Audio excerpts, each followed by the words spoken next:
in the book. Number one is informal politics. While Mobasher thoroughly examines formal constitutional mechanism, the book sometimes underestimates role of informal institutions and power networks. In countries like Afghanistan, informal networks and the way political behavior shapes politics and institutions matter the most, rather other way around. For instance, in terms of state collapse and the fall of Republic of Afghanistan, there were a set of diverse factors. For instance, the way corruption unfolded, patrimonialism or Taliban's insurgency, religious radicalism, the flawed youth withdrawal, and the flawed peace negotiations. All of these were important, but somehow the book does not discuss any of them because the question doesn't address them. And Mobasher argues that these factors were damaging only because constitutional flaws prevented the state from developing effective response to them. So another way around, the author tries to put forward that the first and foremost, the only factor that we have to take a look is the constitutional design. Second one is implementation gap, I think. The book convincingly identifies constitutional provisions aimed at ethnic provision, but could more thoroughly analyze the implementation gap. Why well-designed in terms of provisions often fail in practice. In case of Afghanistan, probably it had one of the best constitutions, democratically crafted constitutions in its region, amongst its neighboring countries. In terms of provision of rights, for example, or liberties, it enshrined the most democratic and liberal constitutions in our region. But however, it fails in practice. So this gap between constitutional theory and political reality deserves more attention, I suppose, particularly in contexts like the Afghanistan, which has weak institutions and weak state. The third dimension is international influence. The Republic of Afghanistan was shaped heavily by a set of international actors and international intervention. So there we have to, I think, while we study Afghanistan, we have to draw a methodology where we can continuously look at the dynamics and interaction between global context and global factors and the local ones, because the local one is highly shaped by the global factors, and other way around also the local factors to a large extent shape the institutions in the US, one can say.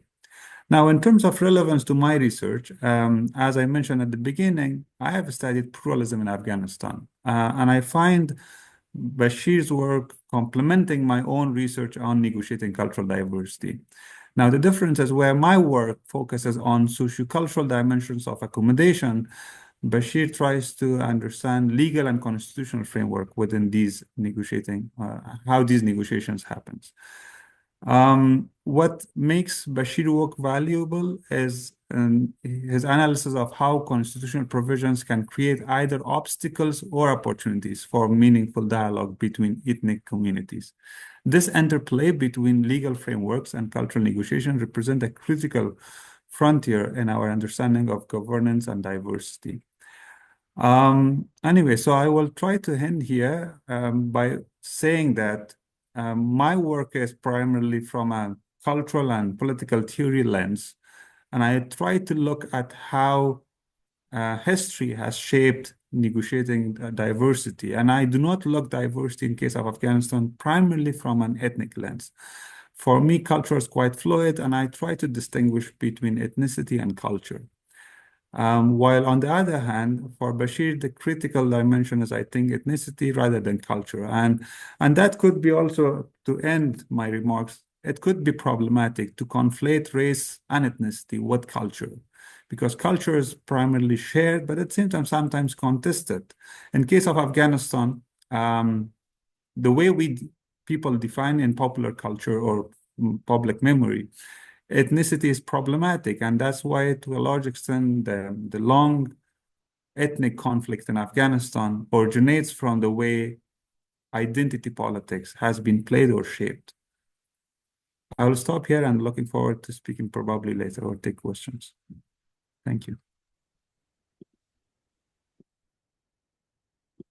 Thank you very much for this very interesting point. Before we move to the second panelist, Dr. Mobasher, would you like to say a few words?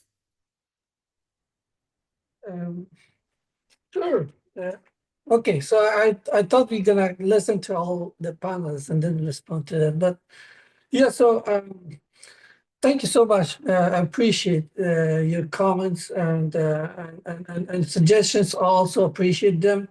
So your first comment, and I think your third comment was about how about the other factors, right? So in this particular case, I mostly focus on the um, impact of the Constitution on ethnic accommodation, but there were obviously multiple other factors. The issue of corruption you discussed, the international community that were involved, and the peace negotiation between the United States and other countries with the Taliban, mostly in the absence of Afghan government. So they were all, in fact, impactful a lot. But my research question was what the Constitution has to do with this. So I didn't really want to uh, discredit the impact that all these other factors had on the collapse of the republic and the lack of ethnic accommodation in Afghanistan. But what I wanted to talk about was basically how impactful was the Constitution. In fact, I made the argument that even though these factors need to be counted for when it comes to the collapse of the republic and the absence of ethnic accommodation in Afghanistan. But the major impact, the major factor that had a huge impact was the Constitution, because the Constitution set up the framework uh, by which the institutions played a role in terms of ethnic accommodation or lack thereof, but also in terms of how international community should be involved. Like the Constitution is very much important in terms of how the state and the society functions and how even the international community gets involved. So yeah, I agree that I didn't discuss other factors only because I only had to focus on the Constitution. As for the implementation of the Constitution, what reason? So there were a number of arguments I make in the book that I didn't really discuss in my presentation. One is, so the Constitution had three kinds of impact, which were negative on the ethnic accommodation. First, the Constitution is set up some problematic institutions that had negative impact on ethnic accommodation. Secondly, the Constitution have deferred some of the issues to the future laws to deal with. For example, a parliamentary electoral system was not discussed in the Constitution. The Constitution did not set up the parliamentary electoral system. Deferred it to basically the president, and the president decided that he's going to choose SNTV system, and SNTV turned out to be horrible for the Parliament of Afghanistan, for the elections in Afghanistan, and for the development of political parties in Afghanistan. So that has a sort of a connection in terms of how the Constitution is implemented. The Constitution basically deferred the issue to future laws, and then the president, stepped in and decided to make a law or set up an institution that was really not helpful for Afghanistan, but was helpful for himself as the president of Afghanistan. And thirdly, which is also relevant to the issues of implementation of the Constitution, was the loopholes within the Constitution with regard to some of the authorities of the president, and particularly when it comes to the issues of legislative authorities of the president. On those particular occasions, the president used those loopholes and interpreted those loopholes in his favor as if he had those authorities. So, for example, the Constitution said that the president could issue laws and legislative decrees when the parliament is in recess and when there is a necessity for it. And therefore, the president interpreted it as if, whatever law he wanted to issue, and he thought that the parliament will not approve it, so he would just wait for the parliament to adjourn or go in recess, and then he would say it's necessary, so I have to issue these laws. The 6 election laws, those were all the laws that were issued by the president through legislative decrees when the parliament was in recess. The president said the parliament is not here, this law is necessary, so I have to issue a legislative decree, because he knew those laws would not pass the parliament. So, and multiple other, most laws were issued by the president, that they were enacted by the parliament. So, so yes. All right. Okay. I'm gonna end here. But thank you so much. Okay, thank you. And Bashir, obviously, at the end of all the panels, you can sort of like answer some of the questions or the points that were raised. Now, our second panelist is Professor Tarun Khaitain, who is the chair of public law at the London School of Economics Law School, and an honorary professional fellow at Melbourne Law School. His research has been cited in over a dozen cases by influential courts and the Indian Parliament. So please, Professor Khaitain, the floor is yours. Thank you very much to you, Dr. Pars, for that kind introduction, and to Dr. Mobasher for both inviting me and for writing this really insightful book. Mine is going to be mostly a cheer review of the book because I really like it, but I'll hopefully do it in a more granular and engaged manner to expose some of its really excellent points. So let me start by first commending Dr. Mobasher on doing what Professor Kim-Lane Shepley described as a systemic constitutional analysis. I have posted her blog in the chat box if anybody's interested. I should say that I speak as a constitutional lawyer, not a political scientist, and therefore come from a very different disciplinary vantage point. And in some ways, most of my comments are to my fellow lawyers rather than, but some of them may well be interesting to political scientists. But one of the things that Professor Shepley criticized constitutional law scholarship for is its tendency to isolate particular norms and particular issues and particular cases and examine them as if we could think about constitutional law without the overall system in sight. And I think one of the biggest strengths of the book, of course, one book cannot solve all our problems and cannot tell us everything about everything, but to the extent that it takes constitutional analysis as its subject matter, it really goes through a systemic analysis, and that was really welcome to my lawyerly eyes. Even more welcome was the very small space dedicated to courts, because a second lawyerly disease is to think that all the constitutional action happens in courts, and this obviously is a byproduct of the gravitational pull of the United States on my field, where the court is at the center of constitutional thinking. But the book does a commendable job of thinking about and exploring the role of non-judicial constitutional institutions. The second reason why I really like this book is because it really emphasizes and shows us, demonstrates to us that design matters.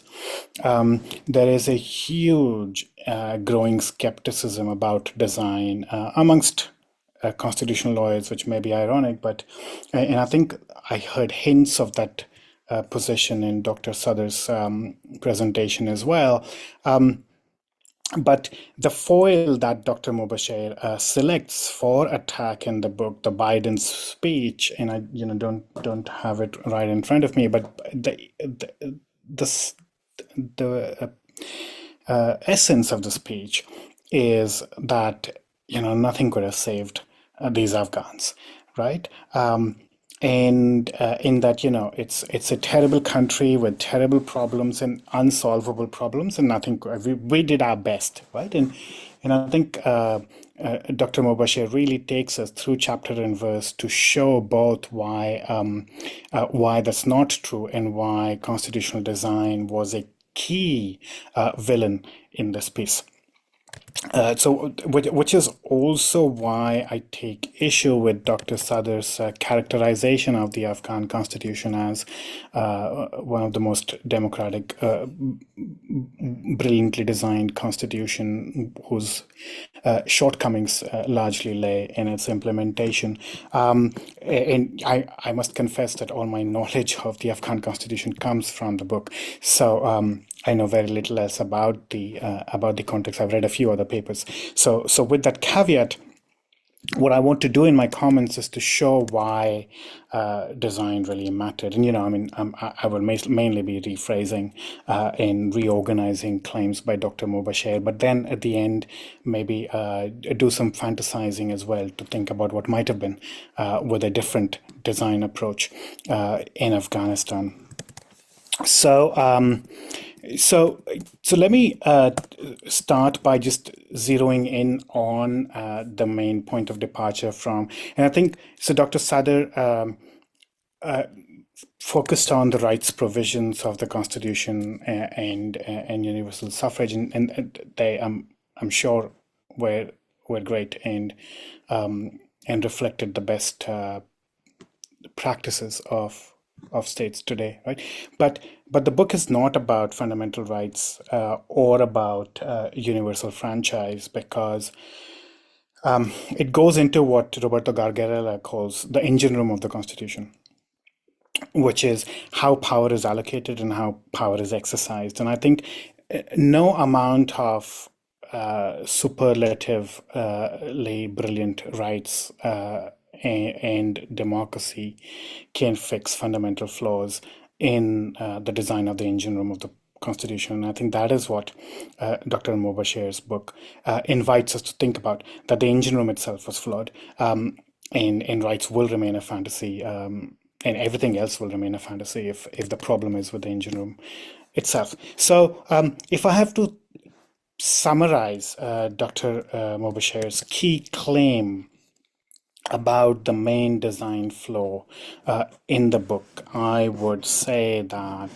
he not just tells us but shows us that the key design flaw was an engine room where the winner takes all in a societal context that is deeply divided on ethnic lines and perhaps maybe ideological lines as well.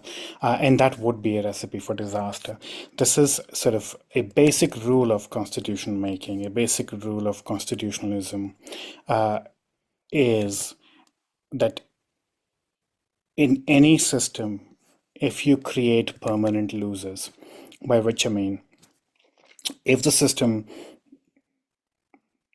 creates social groups that have sufficient power to upset the apple cart, but are not included within the system, that is a recipe for disaster.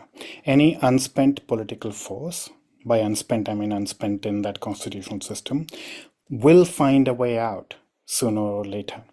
And it is terrible design if a constitution that cannot give every sufficiently powerful group either a share in political power or a genuine hope of a share in political power, at least some of the time, that particular powerful social group will have all the incentives to destroy that constitution. And I think that is what we saw played out in the Afghan context with a lot of American insistence. So what are these winner-take-all features of the Constitution? I think the original sin is the American insistence on presidentialism. There is about 3 decades of literature, starting with Linz, on the strong correlation. I know that this is disputed. Correlations are not causations, and that causation has been difficult to establish. But an extremely strong correlation between presidentialism and democratic fragility. Right? And we have known this since the early 90s. Why would a fragile system which is building a new democracy be advised, nay, lent upon, to create a presidential system which is known to go hand in hand with fragile democracies is a complete mystery to me, right? And of course, this comes, with American self-understanding of presidentialism, the ease of dealing with one guy who has all the power rather than a complex arena of multiple power wielders, etc. So we understand why it was insisted upon, and why, of course, Karzai wanted presidentialism, because he wouldn't have to deal with multiple shifting coalitions. But that is the point of parliamentarism, that it allows each group to have a share in power. And then we have a form of presidentialism which approximates to what Will Bartlett has described as hyper-presidentialism. Right? This is the most concentrated form of presidentialism that we have seen anywhere in the world, right? So one of the most concentrated forms of presidentialism, where the president has enormous powers, the sole power to send laws to the court for judicial review. A parliament lacks that power. The power to appoint a third of the Senate and therefore control it. The power to issue decrees. The power to basically stymie a house. I mean, these are not democratic powers, and basically sort of double down on the winner-take-all model of of the system. So it's not surprising at all when Dr. Mobasher tells us that the performative aspect of inclusion through ministries and vice presidencies, there is a lot of ethnic balancing, etc. Right? It's good optics. But when it comes to policies of the government, they are very Pashtun, pro-Pashtun policies and against minorities and Hazaras in particular. At least policies coming out of the presidency, right? And then to double down on that winner-take-all system is the SNTV electoral system, right? Again, we have so much evidence from around the world. Now, to be fair, this evidence was probably not available in the early noughties. It's much clearer now that centripetal systems like ranked choice voting force parties to become big tent when voters are allowed to rank their candidates or their parties. Then parties, in order to win elections, have to reach out to voters of other parties and say, you may not love us, but can you tolerate us? Can you put us down as number 2? And extreme parties are nobody's second choice, right? You either love an extreme party or you hate an extreme party. So we have evidence from Australia in some other contexts where ranked choice voting creates a centripetal force in the system, where parties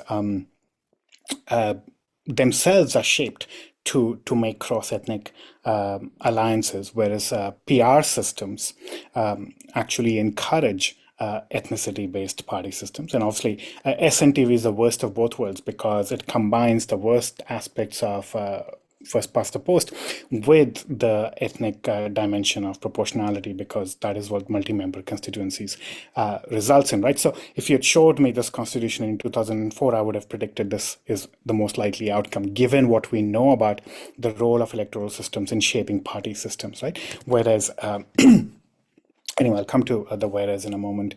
Similarly, bicameralism, right? Bicameralism is extremely useful, but only when the upper house is independent of the executive and a genuine check on the executive. What do you have in Afghanistan? A third of the upper house appointed by the president and therefore always servile to the president, right? Of course, that's not going to work. What is the point of an upper house that is servile to the president? By design, not by circumstance. And finally, the absence of federalism, right? Where even if you had a centrist center, if you had genuine federalism, maybe some former warlords, some powerful sections might have found a share of political power in the state level, right? But an extremely centralized system removes that possibility as well. So this is hyper concentration of political and constitutional power, and it is a disaster waiting to happen. So what might have been, and here I would, I'm about to wrap up soon, but I would like to share a paper of mine on moderated parliamentarism, where it's a theoretical abstract paper thinking about systemic design, thinking about the interaction between separation of powers, electoral systems, and bicameralism, and how they interact with each other. But here is the fantasy, right? Here is my fantasy for Afghanistan. I'm not an expert. There are people, all the other three panelists are actually experts in Afghanistan, and I'm not. So I'll just state the fantasy, right? And then you can tell me whether it's a pipe dream or not. And I as somebody who's interested in design and who works in design, I have no illusions that design is not a silver bullet. Right? Design is only one of many factors that affects outcomes of individual lives and lives of nations. Right? Context matters, history matters, luck matters, leadership matters, all sorts of things matter. Right? But design also matters. And of course, even with bad design, you can get lucky, and even with excellent design, you can fail. Right? But design is also the only element on which we have any control over, any agency over. So given what we know, not thinking about design is just plain stupid. And I think a lot of that, coercive deployment of American power to basically get the worst design possible, in my view, for the Afghan constitution was a huge original sin. So the fantasy would be a parliamentary rather than a presidential system set up in 2004. But the lower chamber is elected by ranked choice voting, single member constituencies. And what that would do is force political parties to build big tents so that parties of governance, parties that win the confidence in the lower chamber, would be forced to build cross-ethnic constituencies. Right? The upper house can be based on some sort of proportional model. And why do we need that? Because in every system, there will be people for whom their ethnicity is the most salient characteristic, and you don't want those people to be outside the system. It's better to have them in, give them a platform in the upper house. These will tend to be smaller parties. These will be parties of influence, not parties of governance, parties with which the larger big tent parties will have to make issue-based coalitions to get their legislation through in the upper house, right? But you don't want these people, these ethnic parties, outside the system, but you also don't want them to be forming governments, right? And which is why the bicameral split can be utilized to distinguish between big tent parties of government and smaller centrifugal ethnic parties in the upper house, right? Combined with federalism and a model where the winner does not take all, right? And this may well be a fantasy, but I think over 20 years, RCV would have encouraged the emergence of one or two big tent parties of governance over multiple elections in states, or would have is perhaps too strong, is likely to have done that, right? And the second thing that might well have happened in a parliamentary system is perhaps a moderate wing of Taliban with still ODS policies, right? But nonetheless, one that might have decided to abjure violence and join the electoral system because it would, under a parliamentary model, have a genuine hope of getting some power in the upper house, maybe a voice, maybe an influence, right? So I don't know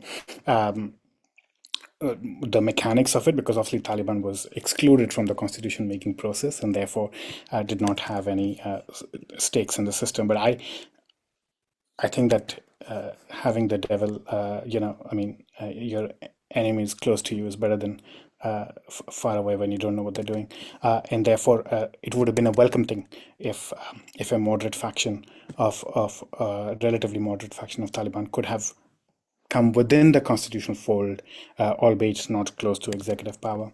It might have been better for the stability of the Afghan democracy in the long run. But anyway, what I'm suggesting is that a system like this, where the governments would still be effective because you have big parties in the lower house who command a majority and confidence, and therefore still able to function, take decisions, not dysfunctional like divided government in the US, but power is distributed and allocated both at federal level and through bicameralism, might well have meant a very different history and outcome for Afghanistan. But I'm sure some of you will tell me this is probably a pipe dream. I'll stop there. Thank you very much. Thank you. Thank you very much. Bashir, would you like to take a few minutes to answer? Sure. I'm flattered. Thank you so much for your comments, and I appreciate that. I would like to touch on 2 points. You talked about the winners and losers, and I thought maybe it's a great time to talk about it because a number of scholars have made the argument that, even if the Constitution was designed flawedly, but this was the compromise between all political parties. So, they all agreed on this Constitution. So what's your really issue here? And to answer that argument and to argue like what you argued, Tarun, that really you need to have a constitution that's truly compromised between different factions and communities, not like sort of a superficial kind of negotiation and compromise between multiple parties. So I'm going to just give you a couple of examples. So one example was the 5 first drafts of the Constitution were about semi-presidential system or a parliamentary system. So the 5 draft came to President Karzai. They either proposed a parliamentary system or a semi-presidential system. But President Karzai always wanted a very strong presidential system. So the compromise he really offered was not necessarily to negotiate with various groups and create a system that works for various groups, but he negotiated with 2 individuals, 2 elites of different groups, and proposed to them that they can be his vice president if they go with him for a presidential system.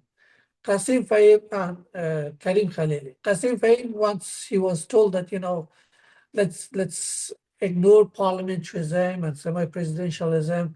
I'm gonna make you my vice president, so you'll be my vice president. Let's go with presidential system. And his question was like, is vice president a powerful position? And Karzai's response was, yes, it's a very powerful position. So that was basically the compromise on a presidential system. And initially, Fahim didn't want a second vice president because he wanted to be the only powerful vice president, and there should be a second vice president. But eventually, Karzai, because he needed to convince the Hazaras, he offered the second vice presidency to Karim Khalili. And so there was another compromise. So to me, that wasn't really a kind of a true compromise between various communities. It was a superficial compromise that basically made some elites the winner of the constitutional negotiation, but not necessarily the communities. And the communities matter because Qasim Fahim was dead after a while, and now the community is still, struggling with this new constitutional arrangement. So that's one point. And the other issue that you discussed, maybe I take advantage of that and talk about, what I skipped during my presentation, which was basically the 2 theories of constitutional design, right? So one is constitutionalism and the other is centripetalism. And the argument is majoritarian system, majoritarian democracy doesn't work in a plural society. So you need a different kind of constitutional setup in order to accommodate various communities.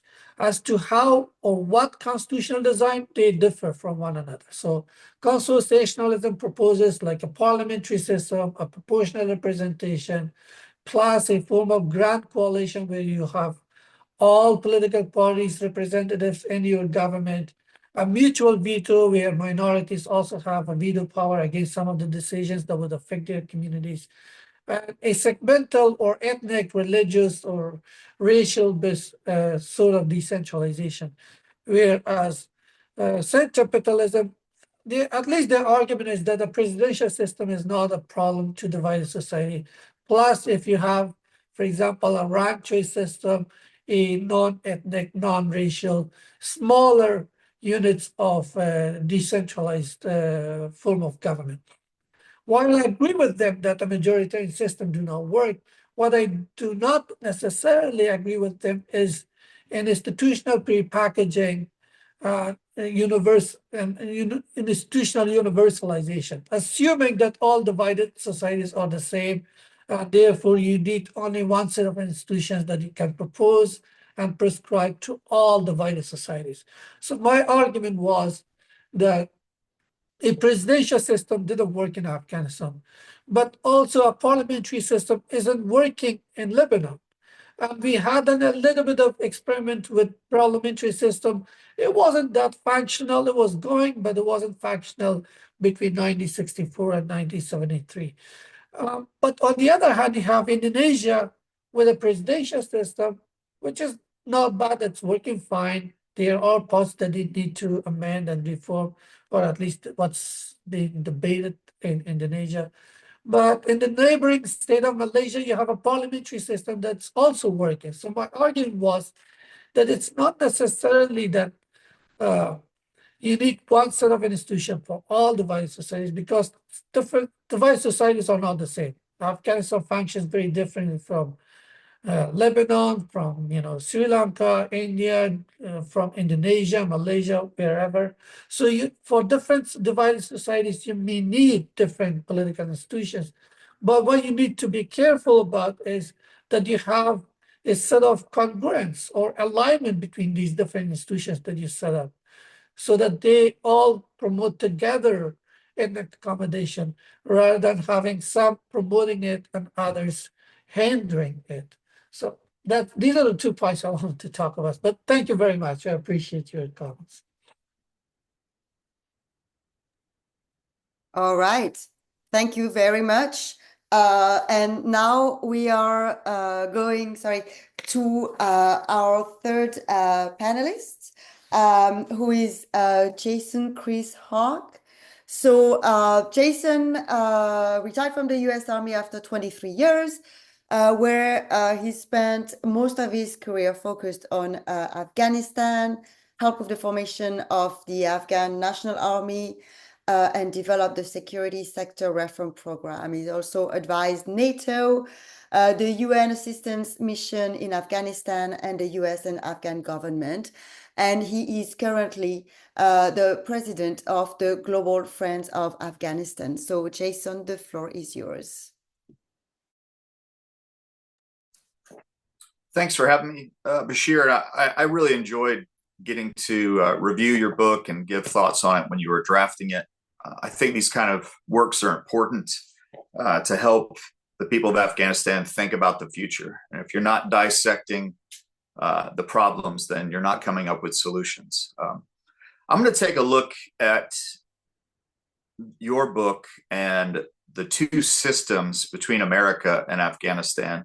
I was there in 2002 to 2003. I met with the president and the vice presidents, all of them, and all those who wanted to be vice president, and all of the ministers during that year with Major General Eikenberry, who was later the ambassador. We traveled to all the provinces, and we got to just watch. That was the interim government. Watch them try to draft the Constitution, come up with the ideas for what government would look like, and function as an interim government as well. So we were in the room watching the conversations and got to think about it. I also teach courses on Afghanistan and Islam, but I also teach American government. So I wanted to just kind of run through some of the American thinking, I think, that went into those early days of influencing Afghanistan's constitution and its ideas, and where the 2 diverge, and maybe what was missing in Afghanistan compared to America and its governance process. And I will absolutely admit up front the idea of designing the worst possible outcome. When you put 30 European and America's nations in a room, those diplomats are throwing a lot of ideas at President Karzai and all of the future writers of the Constitution, and it became this just massive mess of multiple ideas and trying to work systems that the Europeans thought worked great in their country and America thought worked in ours. And then throw that on top of Afghanistan's culture and religion and heritage and all the different ethnic frustrations. It, as we would say in America, was quite a hot mess at the end. And that would lead to some of the problems. But first, I mean, there are a lot of differences, but there are a lot of similarities between Afghanistan and America. America was founded on land that was part of British, French, Spanish, and Russian colonialism. And so, we were immigrants, mostly from Europe, mostly from England, that were put into colonies in that era. And it slowly expanded over time, much like Afghanistan was the center of or part of a variety of kingdoms and empires until late 1700s, when Afghanistan and America both kind of set up their structure to become a nation, a kingdom in Afghanistan's case, and a constitutional republic in America's case. But, very similar structures of putting together lots of different groups of people from different heritage backgrounds, and then trying to see if you can make a country out of it. It's painful. America has had numerous civil wars and civil rights moments where we killed hundreds of thousands of each other. We had a long history of slavery. Most of the African immigrants that came here came as slaves. That led to a bloodshed and a mistreatment and a cruelty that hasn't been seen in a lot of places since. We had Chinese immigrants who were treated badly, basically as slaves as well, indentured servants. We had Irish people that came over as indentured servants. You name it. We've had all of these different groups shoved together, treated people badly over those years. There were signs in America that you could see every decade telling some new group of immigrants that they are not welcome. No Jews, no Italians, no Polish, no Irish, don't apply for a job, don't move here, don't try to get a loan. You're not welcome here, especially in the South. And I've lived across America in all of our regions. Each region has its own rivalries amongst different groups of different heritage. So there are a lot of things that are similar in the way our two countries were formed, the time period, the colonialism aspects. But the big differences, I think, were what made or break this problem. So when I was watching the government form in Afghanistan in 2002 and 2003, the ministries were broken up by heritage, by ethnicity, by religion. The votes also, as people started to vote and think about electing people, it's broken up a lot by heritage and religion. And this spoil systems was put into place to reward people from different groups. And all of that was trying to make everybody feel like they had a piece of this new governance model and they could benefit from it and they wouldn't feel excluded. That is exactly where the United States was at the time and still is. We have our cities are still divided. I happen to live in a neighborhood that looks like a mini UN here in North Carolina. I've got Muslim families, Indian families, South Asians, East Asians, Europeans, African immigrants, you name it. We're all mixed up here. But most cities, and I've been to many cities in America, are still divided by your heritage. There are still Chinatowns, there are still German neighborhoods, there are still, there are Ethiopian neighborhoods, Somali neighborhoods, you name it. We're pretty good at dividing up, just like Kabul is, as I walked around in 2002 and 2003 and met people. A lot of division, a lot of sorting amongst heritage. So what are the big differences? We have those similarities, but why is America's governance system, continuing to function and flex and change as it needs to? And why did Afghanistan's fail? Absolutely, all of the things the two other brilliant speakers said were pieces of that puzzle. I'm going to look at some other issues. Luckily, I didn't write down the same ones that they had. So I think to start with, our colonies that formed our country were very strong. It wasn't like a federal government was going to be formed against the wishes of any of the 13 colonies. Whereas in Afghanistan, when this new governance model was coming in post-Taliban, the provinces were not strong in their ability to say, that's not how we'd like to see things. The governors weren't strong. They're appointed by the president, who almost, turns your president into a king. Whereas in America, of course, our governors are elected. Our colonies had election systems to choose people. The strong piece of that puzzle. So the colonies, not the federal government, not that first legislature, got to decide what it would look like. And there were lots and lots of compromises built in to our Constitution. And before that, a Confederation document that we had for less than a decade. There were a lot of compromises built in. So that took care of a lot of the issues where each state wanted something different, or each colony wanted something different at that time period. And it was written into the Constitution. Our security in America has gotten better over time. We've both really been trying to build countries since the late 1700s in Afghanistan and America. America's security has gotten better over time. We don't have, Canada and Mexico are actually very great neighbors. We don't have a lot of problems with them feeding, over those years, spoilers or insurgents or violent, resistance efforts into our country to try to take it apart and destroy it. In fact, we were able to, either through treaty or purchase or small skirmishes and wars with colonists or with our neighbors, take over the country and expand it, absolutely mistreating those who were here first. But this is, part of the colonial and movement of people. It's usually violent and ugly. So our security has gotten better. Afghanistan's security, every few decades absolutely collapses. It becomes a survival society.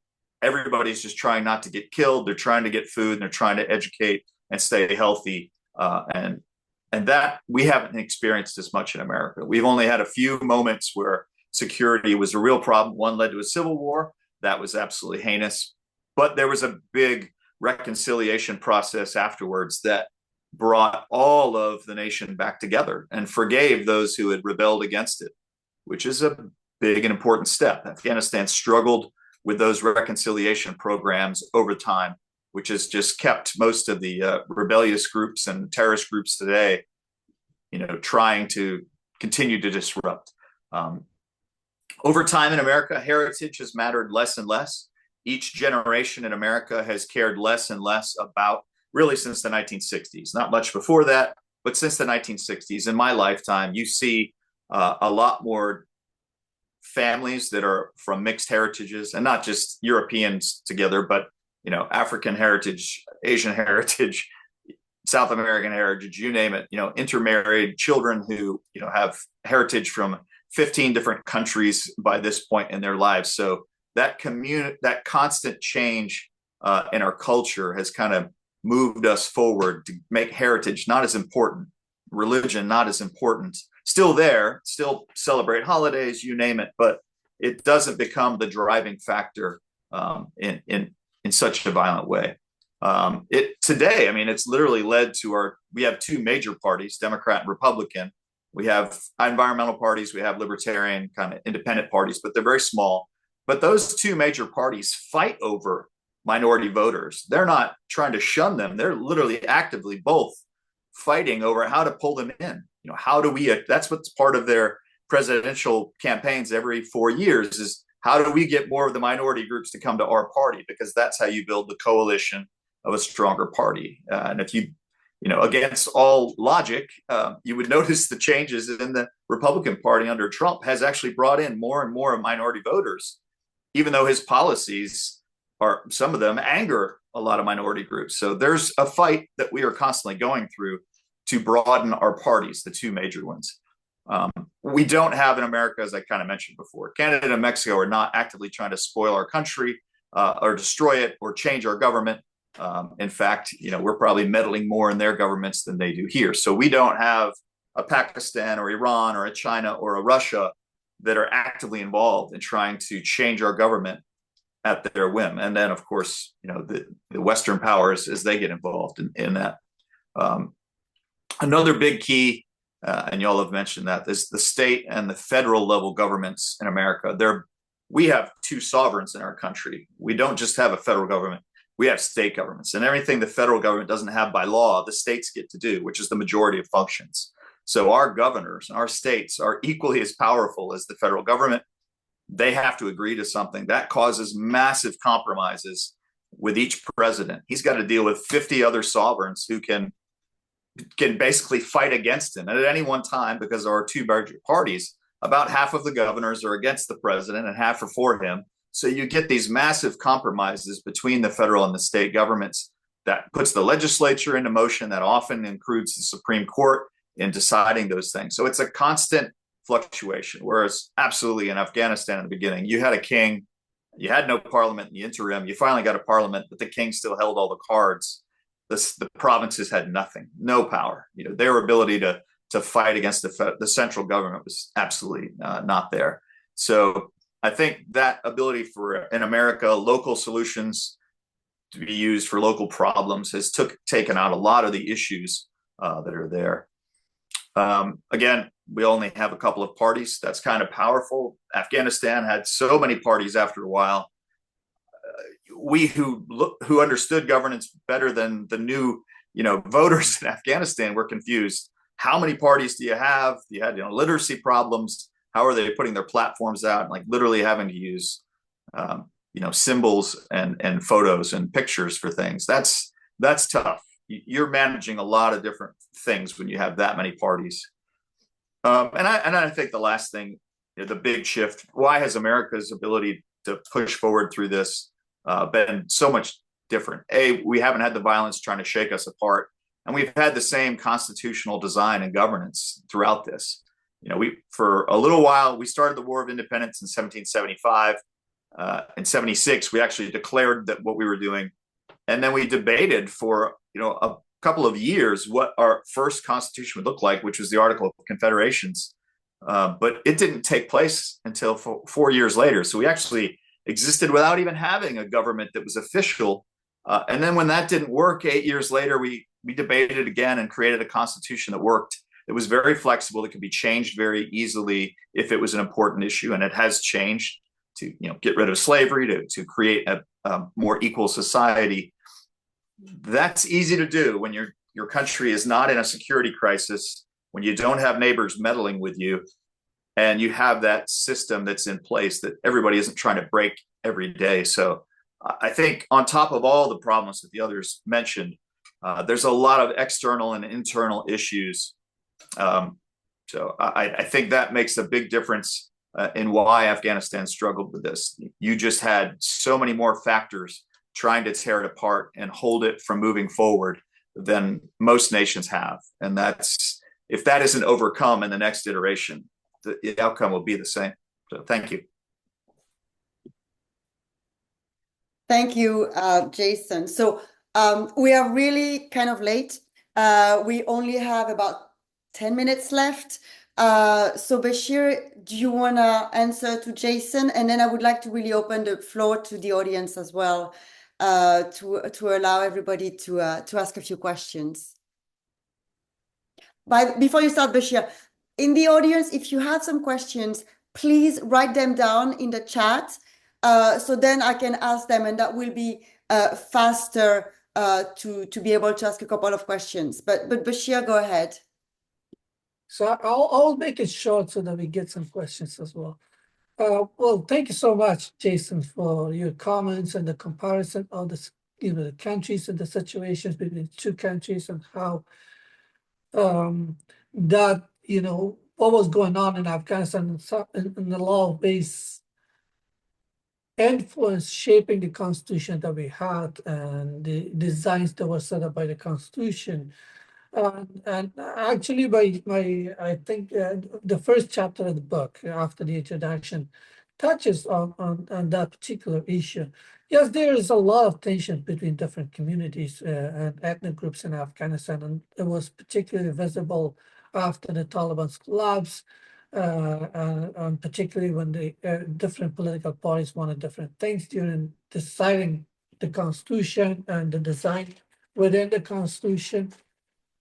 But I always tell my friends, and my friends always complain about, we have these different divisions in Afghanistan. There's a lot of tensions. How we can create a constitution in a country we have all these, these problems between various communities.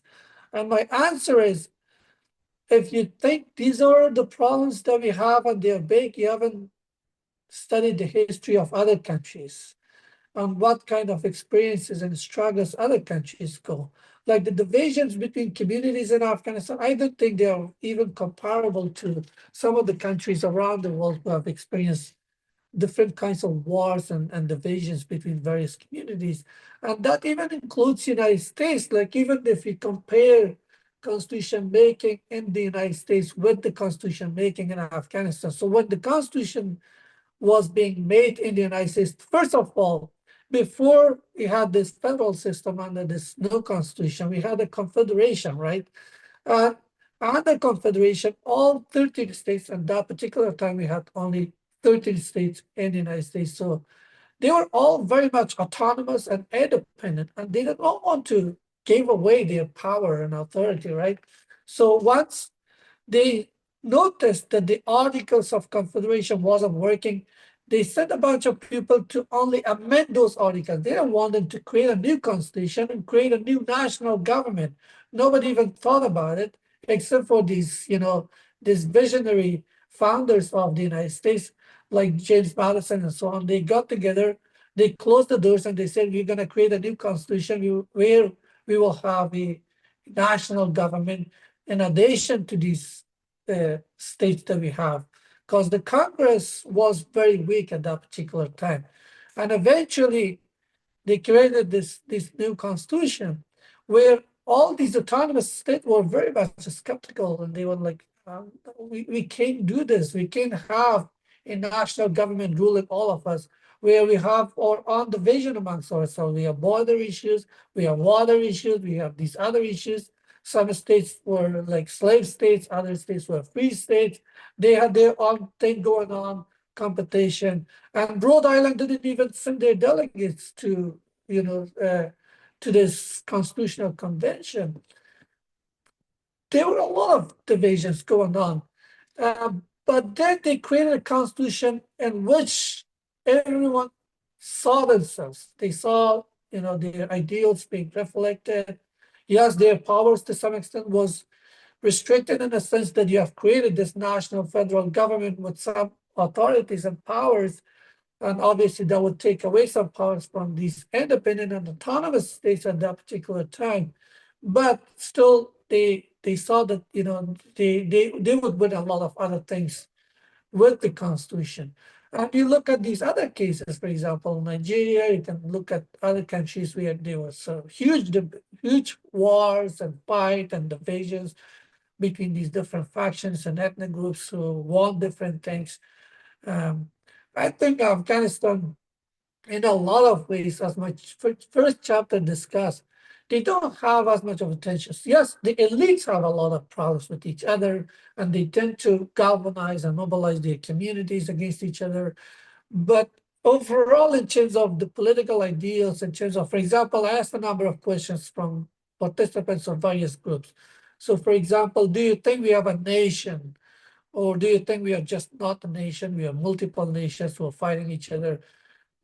Mostly they all argued that, we have a nation in Afghanistan. And it's not just, for example, Pashtuns or Tajiks, it's Hazaras, it's Uzbeks. They all agree that we have a nation, but we also have ethnic tension. So they are more kind of realistic in the sense that they both could be true within this country, right? I also asked them, for example, do you want an inclusive government that would represent various groups? You could see the answers of various groups. They're all the same. They don't tend to differ. So, for example, Pashtun would say one thing, another groups would say a different thing. They all want some sort of inclusive governments. And I asked a bunch of questions. So I really encourage the audience to take a look at this in the first chapter to see that, yes, there is tension, there are also divisions and communities, particularly after the retake of Afghanistan by the Taliban, the tension has risen among various communities because of the frustration, because now everyone needs to find someone else as the cause of this all chaos and problems. But overall, I think our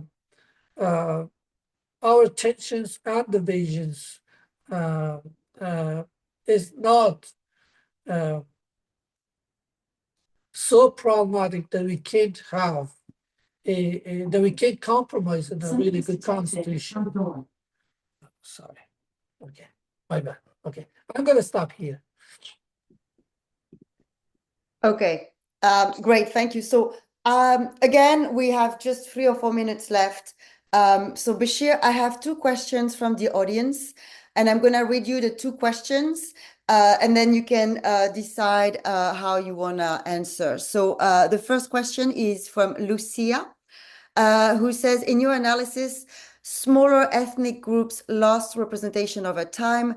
Do you think constitutional guarantees, specifically protecting minority groups, would have helped, or would the institutional misalignment have undermined them anyway? That's the first question.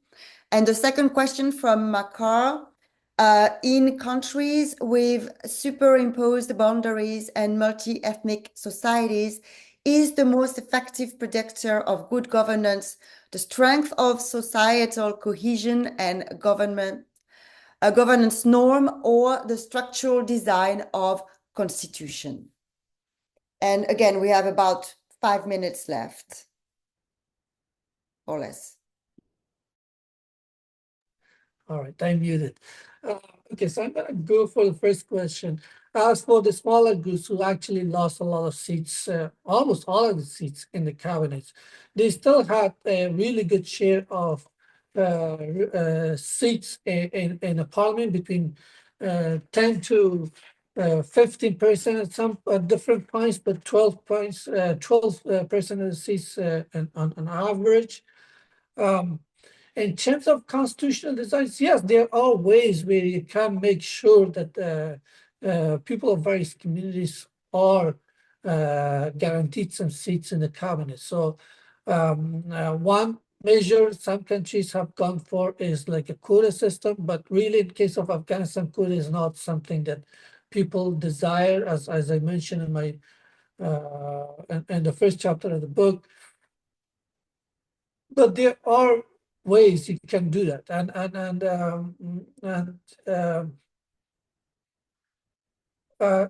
in terms of because these groups are very small, it's a little bit difficult, but it's doable. So I'm going to give you a couple of examples. One example was to create a particular seat for Hindu and Sikh communities in the Parliament of Afghanistan. That was very much debated between various communities, because we have a small population of Hindu and Sikh communities who are dispersed across Afghanistan. So they are not in any particular region concentrated, so they can vote together and have a representative. Because they are dispersed, it's difficult to have a representative for Hindu and Sikh communities in the Parliament of Afghanistan. And eventually, the president issued a decree. So that's one of the cases of 25 examples that I mentioned amongst the disputed laws and policies,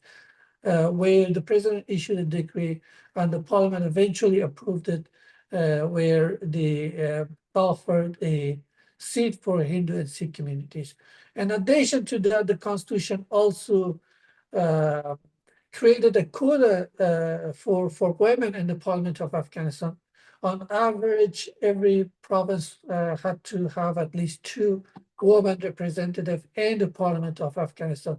So there are ways, some more kind of explicit and based on quota system, others could be more kind of implicit, where you could accommodate people of smaller communities within the cabinet and within the parliament.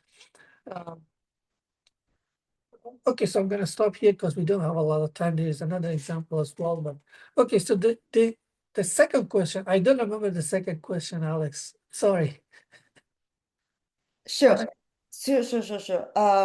on. The second question was okay.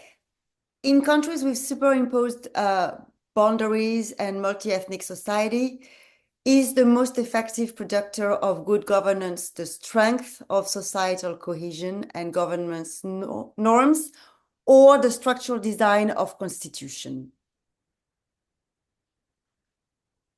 I think they're both cohesion.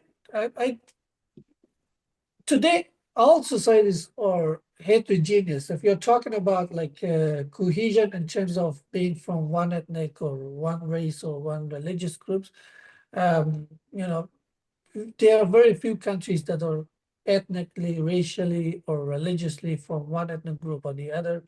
All other groups, in even countries in the Far East, have become more kind of heterogeneized to some extent, and they are opening up to other communities and immigrants from various countries as well.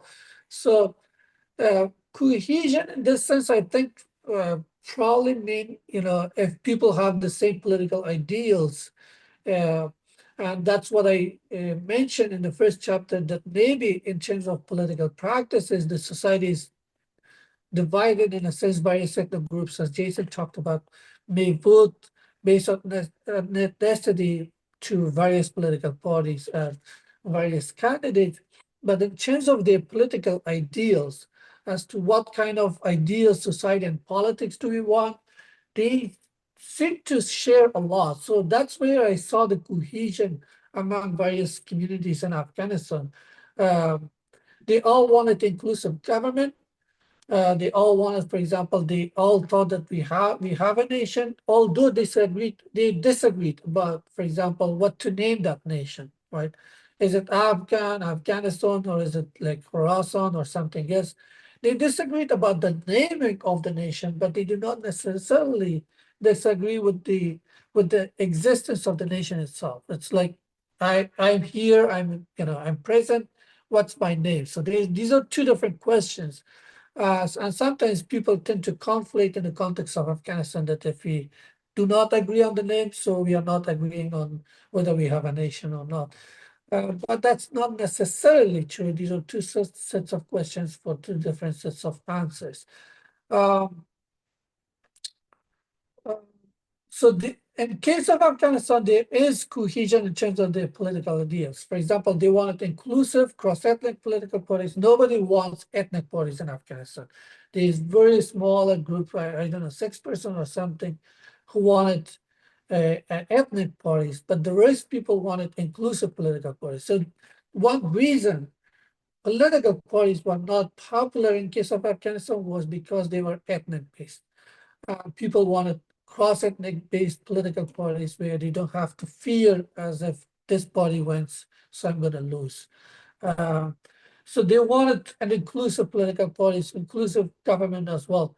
I asked a bunch of questions, so I don't. I'm thinking which other questions I asked the people. But you could see, so even with the diverging and dividing political practice, you could even see cohesive political ideals among various communities. So that was a great sign to me in terms of constitution building in Afghanistan.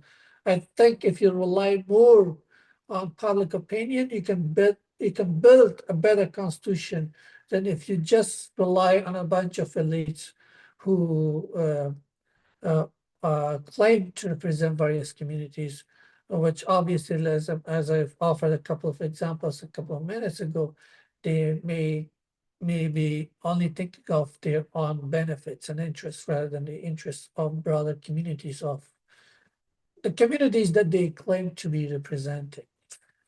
So constitutional design particularly matters in societies where you have these various groups. Even if they have I'm thinking out loud basically. Even if they have different political ideas, in those particular situations, you especially need a constitution to bring compromise between various political ideas, which is not necessarily the case in Afghanistan. So it's important all societies, particularly the ones that have different ethnic groups. Okay, thank you. Well, unfortunately, time is up. It's 12:36. Thank you so much, everyone who came. Bashir, thank you so much. I think it was very thought-provoking. It was a very interesting discussion. I think your book is fascinating for many reasons. And to me, as a sociologist, I love that you are kind of like de-essentializing, ethnic groups and sort of like showing that, no, it's not like Afghanistan is, stuck in this model with all these ethnic groups and they cannot work together. And you're looking more at the political, and it's very important also. You're truly thinking like a sociologist, looking at interactions, intersections, and de-essentializing. So I've really enjoyed your book. Thank you for all the panelists, and thank you for your wonderful analysis. And I think it was 3 excellent panelists who had, very, very different outlook, from a more sort of like constitutional lawyer to the more political science, to the comparison with the US case. So I think you all brought a lot to the discussion. Thank you, everybody. And thank you for the audience. It was really a wonderful, wonderful time, and have a great day. Thank you, everybody. Bye. Thank you, everyone. Thank you, Tarun and Jason and Alex. I appreciate you all. Bye-bye. Bye. Thank you, everybody.